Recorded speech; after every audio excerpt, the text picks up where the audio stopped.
ചിന്തകളും പ്രായോഗികമായിട്ടുള്ള നിർദ്ദേശങ്ങളും ഇന്നലെ ലേഖനത്തിൽ നിങ്ങൾ കേട്ടു എന്ന് ഞാൻ വിചാരിക്കുകയാണ്. അതിലേക്കുള്ള ആവർത്തനങ്ങളിലേക്കൊന്നും ഞാൻ കിടക്കുന്നില്ല. ഇന്ന് കുട്ടികൾക്ക് പരീക്ഷയൊക്കെ ഉള്ള ദിവസമാണ്. ചുരുങ്ങിയ നിമിഷങ്ങളിൽ ഒന്ന് രണ്ട് ചിന്തകളൊന്ന് ഓർമ്മിപ്പിക്കുന്നു എന്ന് മാത്രമേ ഉള്ളൂ. ഇന്ന് മാർച്ച് മാസം 3-ാം തീയതി തിങ്കളാഴ്ച സുറമലബാർ സഭയുടെ വലിയൊരു തിരുനാൾ ദിവസമാണ്. വിഭൂതി തിങ്കളാഴ്ചയാണ്. നോമ്പിലേക്ക് പ്രവേശിക്കുന്നതിൻ്റെ അടയാളപ്പെടുത്തലാണ് ഈ തിരുനാൾ. നമ്മളുടെ സഭയിൽ തിങ്കളാഴ്ചയും ലത്തീൻ സഭയിൽ ബുധനാഴ്ചയുമാണ് ഈ കർമ്മങ്ങൾ നടക്കുന്നതെന്ന് നിങ്ങൾക്കറിയാം. നെറ്റിയിൽ ഭസ്മം പൂശുക എന്നതാണ് പ്രതീകാത്മകമായിട്ട് നമ്മൾ ഇവിടെ നടത്തുന്ന അനുതാപ ശുശ്രൂഷ. നെറ്റി എല്ലാവരും കാണുന്ന സ്ഥലമാണ്. എല്ലാവരും ഇത് കാണണം. നമ്മുടെ ജീവിതത്തിൽ എന്തോ മാറ്റങ്ങൾ വരാൻ പോവുകയാണ് എന്ന്. അതുകൊണ്ടാണ് ഏതു മനുഷ്യനും ആദ്യം മുഖത്ത് നോക്കി നെറ്റിയിൽ നോക്കുമ്പോൾ നമ്മളൊരു പുതിയ കാഴ്ചപ്പാടിലേക്ക് മാറുന്നു എന്നുള്ളത് കൊണ്ട് ഒരു സുവിശേഷവൽക്കരണത്തിൻ്റെ ചിന്ത കൂടെ അതിൽ ഉണ്ട്. നെറ്റിയിൽ ഭസ്മം പൂശുമ്പോൾ നമുക്കത് അനുതാപത്തിൻ്റെയും മനസ്സാന്തരത്തിൻ്റെയും അടയാളമായിട്ട് മാറണം. ഹൃദയ പരിവർത്തനം നടത്തി കർത്താവിലേക്ക് തിരിച്ചു വരിക എന്നുള്ള ആ ഒരു വലിയ കാഴ്ചപ്പാടാണ് സഭ ഇവിടെ നമുക്ക് വേണ്ടി നൽകുന്നത്. വലിയ ധാർമ്മിക ചിന്തകൾ ഈ ചെറിയ സിംബോളിക്കായിട്ടുള്ള കാര്യത്തിൽ ഉണ്ട് എന്ന് നമുക്കറിയാം. ചാരം പൂശൽ പ്രധാനമായിട്ടും നമ്മെ ഓർമ്മിപ്പിക്കുന്നത് മനുഷ്യ നീ പൊടിയാകും. ഒരു പൊടിയാണല്ലോ നമ്മൾ ശിരസ്സിലോ അല്ലെങ്കിൽ നെറ്റിയിലോ പൂശുന്നതും അല്ലെങ്കിൽ വരയ്ക്കുന്നതും. നമ്മളും ഇതുപോലെ പൊടിയാണ്, പൊടി മാത്രമാണ്, പൊടിയിലേക്ക് തിരിയേണ്ടവരാണ്. പക്ഷേ ആ പൊടിയിൽ നിത്യത നമ്മൾ കൊണ്ടു നടക്കുന്നുണ്ട്. ആ പൊടിയിലാണ് നമ്മുടെ ആത്മാവ്. അതുകൊണ്ട് നമ്മൾ മനസ്തപിക്കണം. പാപത്തെ ഓർത്ത് ജോബ് ചാരം പൂശി ചാക്കുടുത്ത് ഉപവസിച്ചു. ദാനിയേല് ചാക്കുടുത്ത് ചാരം പൂശി ജനത്തിനു വേണ്ടി പ്രാർത്ഥിച്ചു.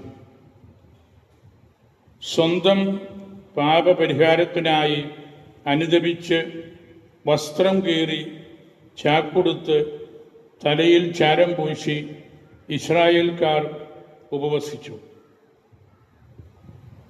ഇങ്ങനെ നമ്മൾ ചെയ്യുമ്പോൾ ഈ അടയാളം ഇന്ന് സഭ നമ്മളിൽ വരയ്ക്കുമ്പോൾ നമ്മുടെ കർത്താവിലേക്ക്, നമ്മിലേക്ക്, നമ്മുടെ ഉള്ളിലേക്ക്, ധർമാനുഷ്ഠാനങ്ങളിലേക്കെല്ലാം തിരിയാനുള്ള ഒരു അവസരമാണ്. ആ ഒരു ആത്മീയമായ അർത്ഥം നമ്മൾ പ്രധാനമായിട്ടും ഇതിൽ നിന്ന് കണ്ടെത്തണം.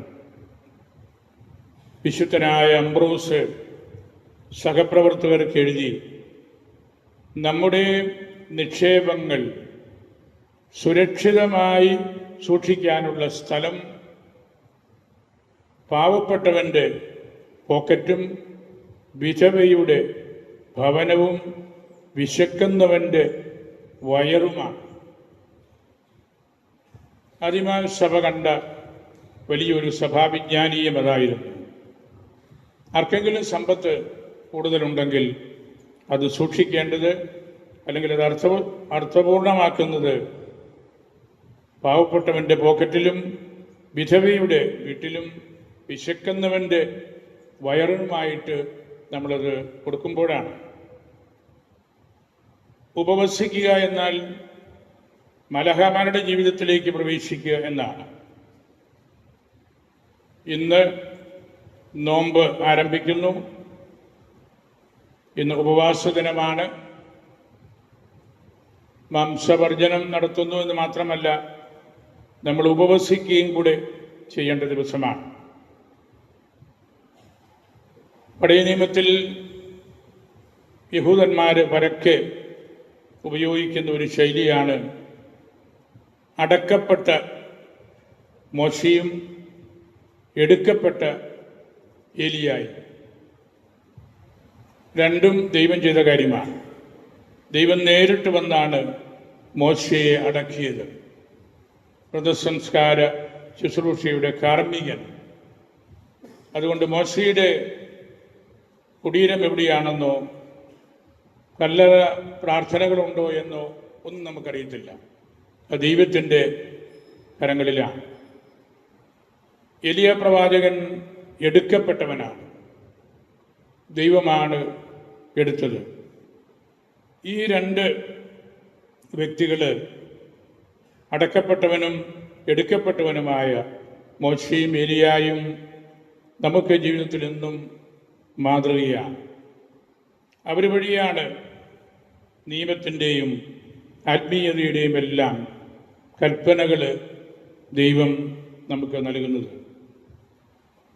മർക്കോസിൻ്റെ സുവിശേഷം 1-ാം അധ്യായത്തിൽ നമ്മൾ വായിക്കുന്നുണ്ടല്ലോ, ആത്മാവ് മരുഭൂമിയിലേക്ക് ഈശോയെ നയിച്ചു. തമ്പുരാൻ്റെ നോമ്പുകാലത്തെക്കുറിച്ചുള്ള കുറിപ്പാണത്. മരുഭൂമിയിലേക്ക് ഈശോ പോകുന്നത്. അവിടെ മൃഗങ്ങളും മലഹമാരും മനുഷ്യരും എല്ലാം ഉണ്ട്. മൃഗീയ വാസനകളെല്ലാം ദൈവിക വാസനകളായി പരിവർത്തനം ചെയ്യപ്പെടേണ്ട കാലമാണ് നോമ്പുകാലം. മരുഭൂമിയിലേക്ക് നമ്മളും പോവുകയാണ്. ഏകാന്തതയിലേക്ക് നമ്മളും പോവുകയാണ്. ദാനിയേലിൻ്റെ നോമ്പ് മെരുക്കിയത് മൃഗരാജാവായ സിംഹത്തെയാണ്. വെറുതെ പാറ്റായോ പല്ലിയോ ഒന്നുമല്ല. അതാണ് നോമ്പിൻ്റെ ഗുണം. മൃഗങ്ങളിൽ രാജാവായ സിംഹത്തെ മെരുക്കാൻ സാധിച്ചു. ഗുണപരമായ പരിവർത്തനത്തിന് വേണ്ടിയാണ് നമ്മൾ പോരാടുന്നത്. കണ്ണും കാതും തുടങ്ങി ശരീരത്തിന് 9 വാതിലുകളുണ്ട്. ആ 9 വാതിലുകൾക്കും കാവൽക്കാരെ നിർത്തേണ്ട കാലഘട്ടമാണ് നോമ്പുകാലമെന്ന് മരുഭൂമിയിലെ പിതാക്കന്മാർ പറഞ്ഞു വച്ചിട്ടുണ്ട്. കനായിലെ കല്യാണ വീട്ടിൽ 6 കൽഭരണികളായിരുന്നു ഉണ്ടായിരുന്നത്. അവിടെ ഈശോ ഒരു ദൗത്യം അവർക്ക് നൽകി. ഭരണികളിൽ വെള്ളം നിറയ്ക്കുക. അതൊരു ജോലിയാണ്. വലിയ കൽഭരണികളാണ്. നോമ്പിൻ്റെ 6 ആഴ്ചകളും 6 കൽഭരണികളിലേക്ക് നമ്മൾ വെള്ളം പകർന്നാൽ നമുക്ക് വലിയ ഉന്മേഷമുണ്ടാകും. കർത്താവ് പറഞ്ഞ ആ ശുശ്രൂഷ, പരിശുദ്ധ മറിയം ആഗ്രഹിച്ച ആ ശുശ്രൂഷ നമ്മളും ചെയ്യുകയാണ്. ഭരണികളിൽ വെള്ളം നിറയ്ക്കണം. നമ്മൾ ഒരുപാട് ഓടി വ്യാകുലപ്പെട്ട് തിരക്കിൽപ്പെട്ട് ഒഴുകി വറ്റി വരണ്ട് പോവുകയാണ്.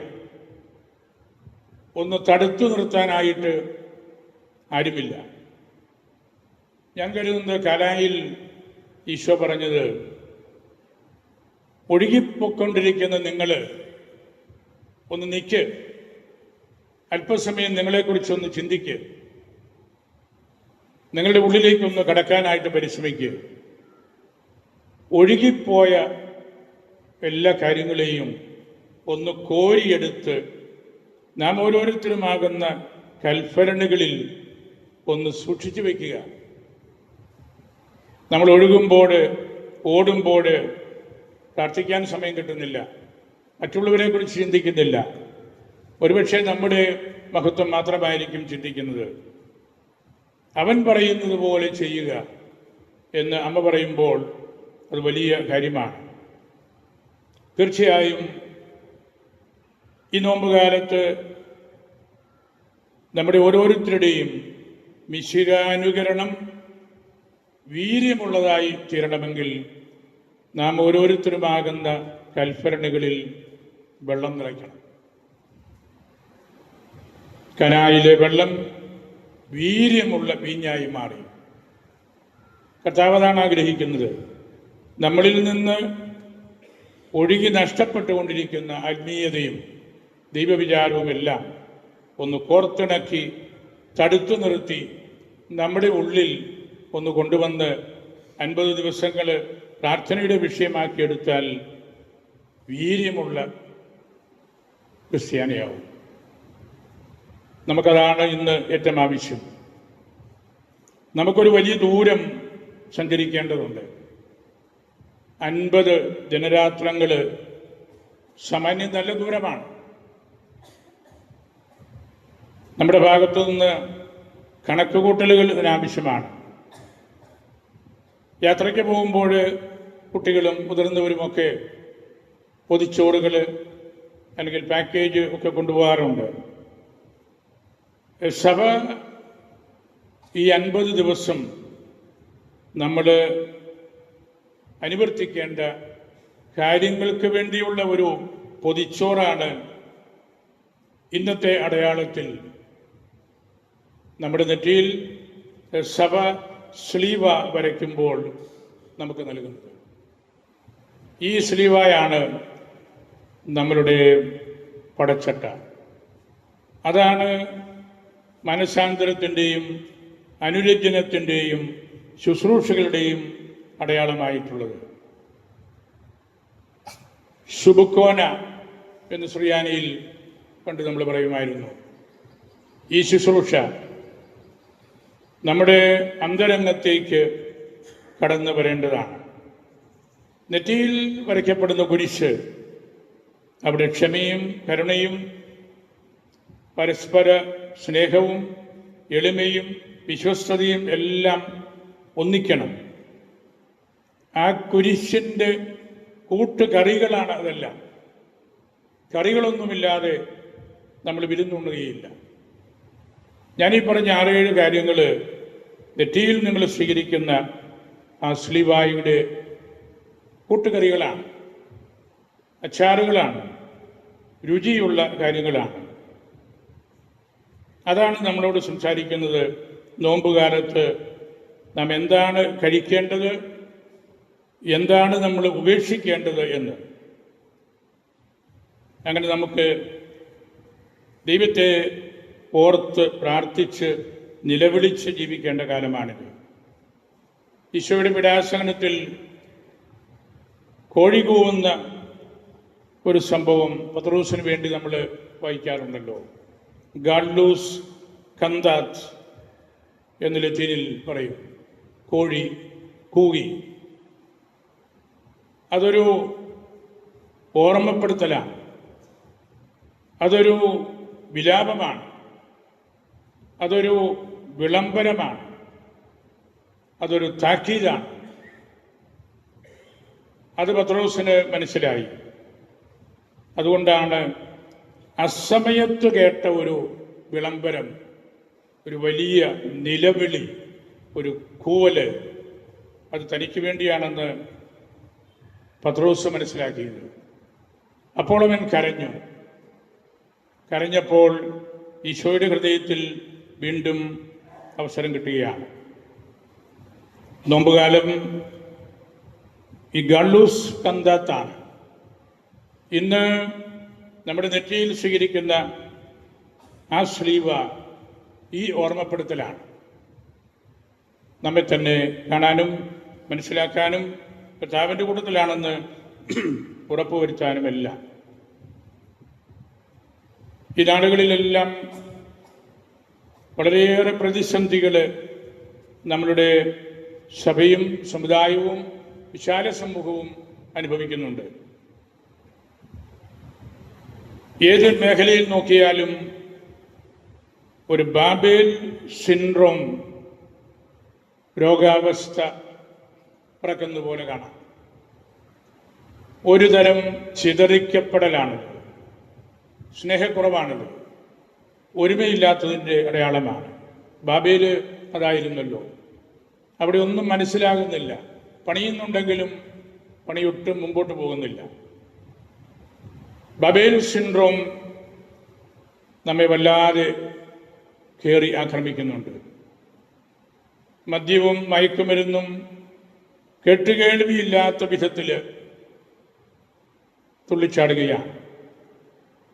നമ്മുടെ കുട്ടികൾക്ക് എന്തു പറ്റിയെന്ന് ഈ നാടുകളിൽ എല്ലാവരും ചോദിക്കുന്നുണ്ട്.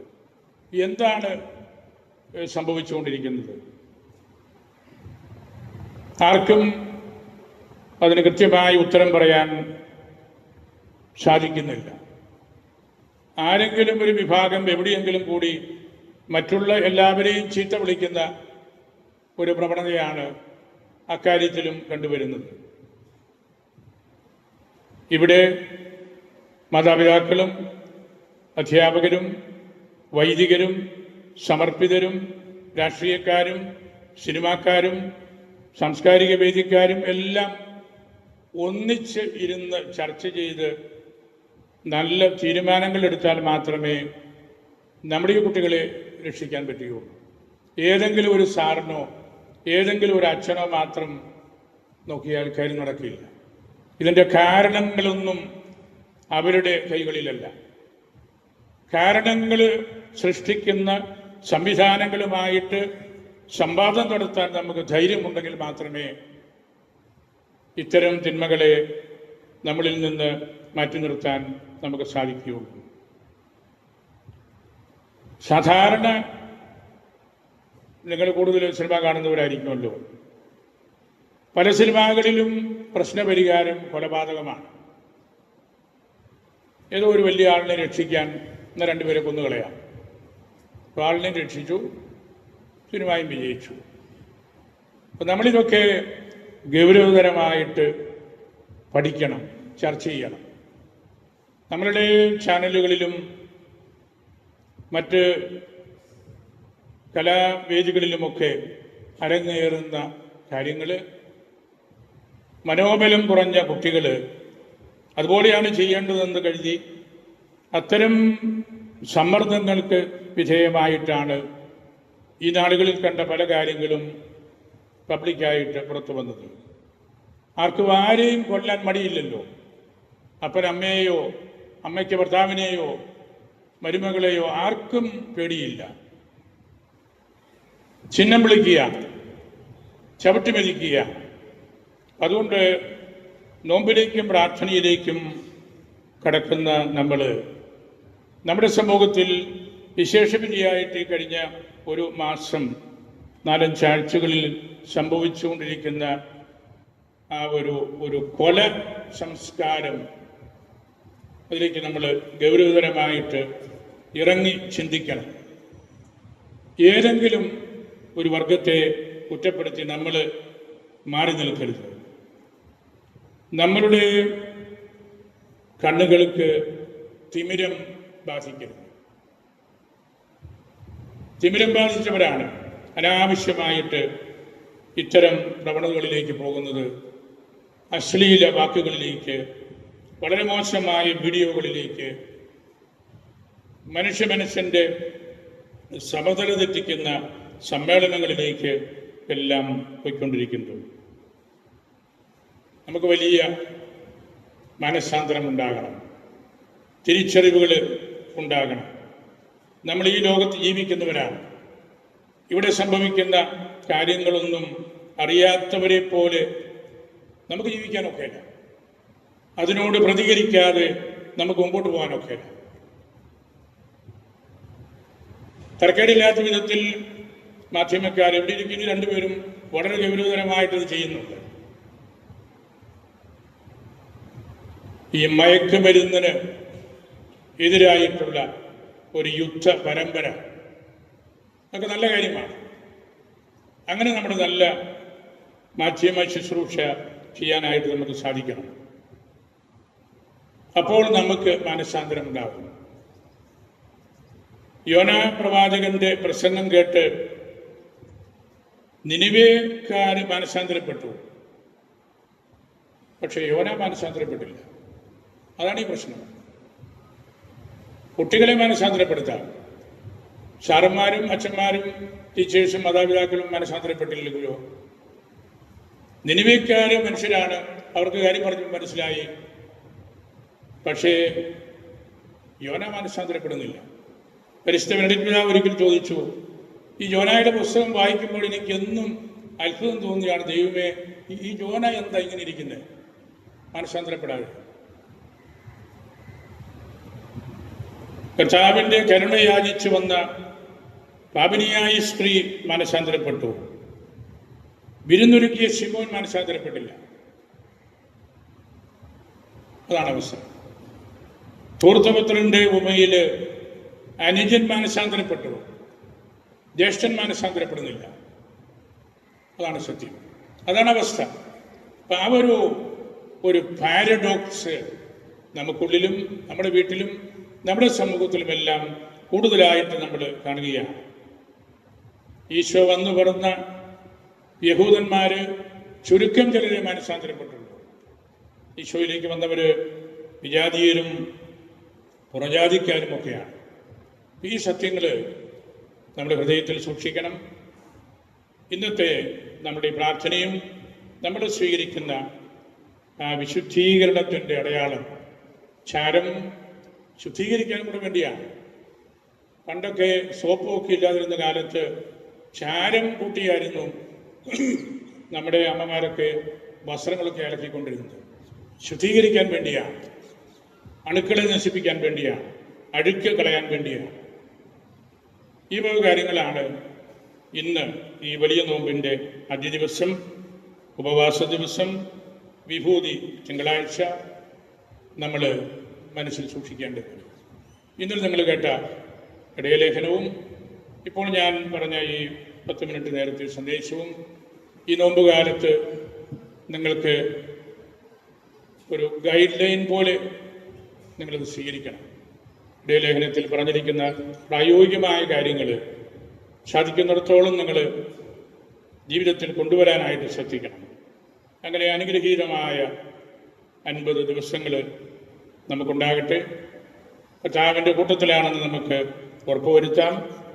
നോമ്പുകാലം പ്രതീക്ഷയിൽ ദൈവത്തിൻ്റെ കരം പിടിച്ച് മനുഷ്യർ നടക്കുന്ന കാലഘട്ടമാണ്.